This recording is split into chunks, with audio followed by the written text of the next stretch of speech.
Today, the House of Representatives voted on the FY 2027 National Defense Authorization Act, H.R. 8800, a $1.15 trillion defense bill that sets policy and authorizes spending for the United States military.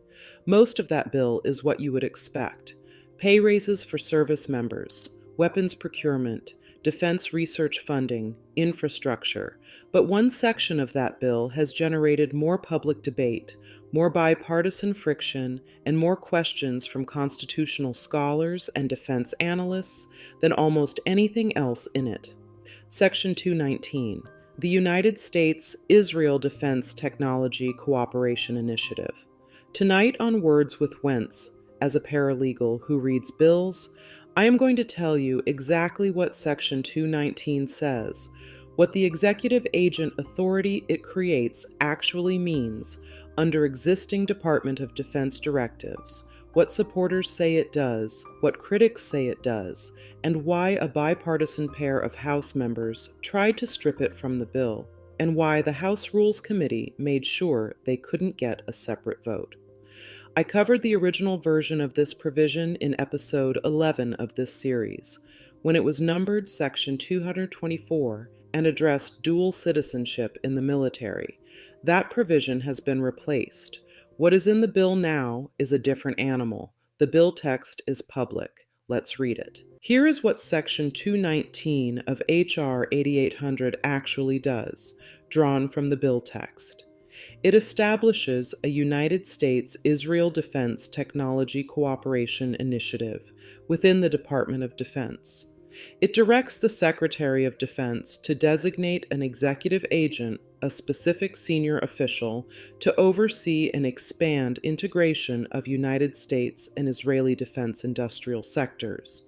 The initiative covers missile defense and air defense, counter-drone technology, artificial intelligence and autonomous systems, cyber and electronic warfare, quantum computing, directed energy, biotechnology, defense industrial base co-production. The executive agent is directed to accelerate joint research and development across these domains, facilitate pathways from research into procurement, meaning from the laboratory into actual U.S. military programs of record, and provide regular reports to Congress on technology transitions. H.R. 8800 also includes $750 million in U.S.-Israel cooperative programs, $500 million for missile defense, $100 million for counter-drone, $100 million for subterranean operations, $50 million for emerging technologies. It also extends the War Reserve's stockpile authority for Israel. What does it mean for the Secretary of Defense to designate an executive agent for this initiative? That is not a small question, and the answer is in a document most people have never heard of. Department of Defense Directive 5101.01 governs what an executive agent actually is in the federal defense structure. An executive agent is an official designated to act on behalf of the Secretary of Defense across a specific designated mission area. That designation carries real authority, not just advisory or coordinating authority, but the ability to direct resources, set priorities, and act within the scope of the designation as though acting for the Secretary directly. The Quincy Institute for Responsible Statecraft published a detailed analysis of Section 219 in June 2026. Their key finding, the executive agent authority in this provision makes it significantly different from existing defense technology cooperation agreements the United States has with other allied nations. The United States has technology cooperation agreements with many allies: the United Kingdom, Australia, South Korea, Germany. None of those agreements include the designation of a Pentagon executive agent specifically tasked with integrating that ally's defense industrial sector into U.S. military programs of record. Critics argue that once Israeli origin technologies are codified into U.S. military programs of record, they become embedded in procurement contracts, in weapon system specifications, in supply chains. Disentanglement becomes costly and politically complicated.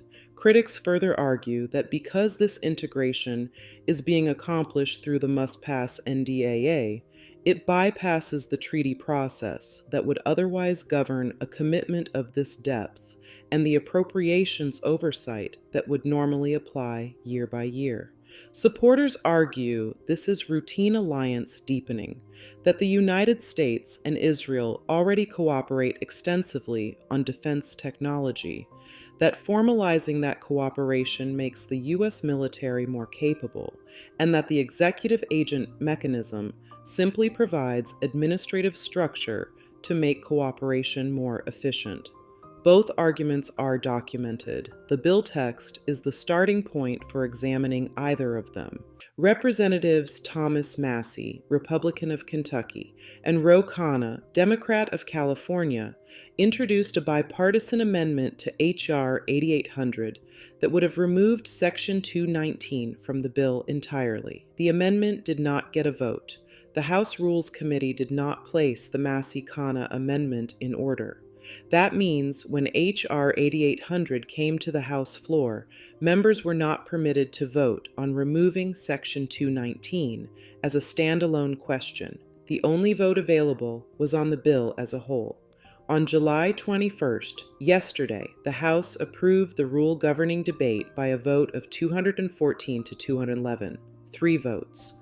That rule locked in the process and excluded the Massie-Khanna amendment. By embedding Section 219 in the must-pass NDAA and excluding a direct vote on it, House leadership ensured that opposition to Section 219 specifically could only be expressed by voting against the entire defense authorization bill, which would also oppose service member pay raises, weapons procurement, and every other provision in over 1,000 pages of legislation. That is a documented procedural choice. It has a documented effect, and it is exactly the kind of thing a paralegal notices when reading the record. The House vote today is one step in a process that is not finished. The Senate has its own version, S. 4784, Section 1217, a mirror provision with similar but not identical language. The Senate attempted to bring its defense bill to the floor on July 14th. The procedural vote failed 50 to 46. That motion required 60 votes under Senate rules. It did not get them. Senate leaders can refile the motion, negotiate with senators who opposed it, or use a different legislative path. But as of today, the Senate has not passed its version. Even if both chambers pass their bills, the two versions must be reconciled in conference. Sections 219 and 1217 may survive unchanged. They may be modified. They could be removed. Nothing is law until both chambers pass identical text and the President signs it. The document you should be watching is the conference report, the text that emerges from House-Senate negotiations. When that document is published, it will be public on congress.gov. It will tell you what survived, what changed, and what was removed. We will follow it. I want to draw a connection that I think is important to document, carefully and precisely. In Episode 3, we documented FARA registration number 7653, a $4.1 million church geofencing campaign funded by the Israeli Ministry of Foreign Affairs. In Episode 13, we documented the unequal enforcement of FARA and asked whether the same law was being applied to all foreign principals equally. Section 219 is not a FARA matter. It is a congressional authorization. The mechanism is entirely different. But the underlying question, how is the relationship between the United States government and the State of Israel governed, disclosed, and subject to oversight, runs through all of these documents. The question Section 219 raises in the legislative context is analogous to the FARA enforcement question we documented in Episode 13. Are the standard congressional oversight mechanisms, appropriations, treaty ratification, floor amendment votes, being applied consistently when the integration involves this particular foreign partner. That is a documented question, not a conclusion. The documents are what we report. Patterns across documents are what a paralegal notices. What those patterns mean is what you decide. Here is what I want to leave you with tonight, something practical.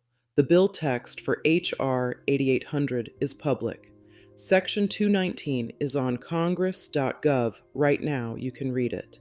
DoD Directive 5101-01, the document that defines what executive agent authority means, is public on the Department of Defense website. You can read that too. The Rules Committee record showing which amendments were placed in order and which were excluded is public on rules.house.gov. You can read the record of exactly what the House was and was not permitted to vote on. The conference report, when it is published, will be public. It will be the authoritative record of what Congress actually agreed to. I am not telling you what to think about U.S.-Israel defense cooperation.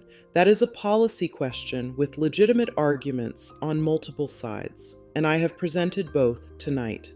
What I am telling you is that a provision of this significance, creating a statutory executive agent authority to integrate a foreign ally's defense industrial sector into U.S. military programs of record, embedded in must-pass legislation without a floor vote on the provision itself, deserves more public attention and more public scrutiny than it has received. The documents exist. The record exists, and knowing what your government is doing in your name, with your defense budget, is exactly what this channel is for. The documents are in the description. This is Words with Wentz. Know your rights. Let the signal cut through the noise. Reading between the lines.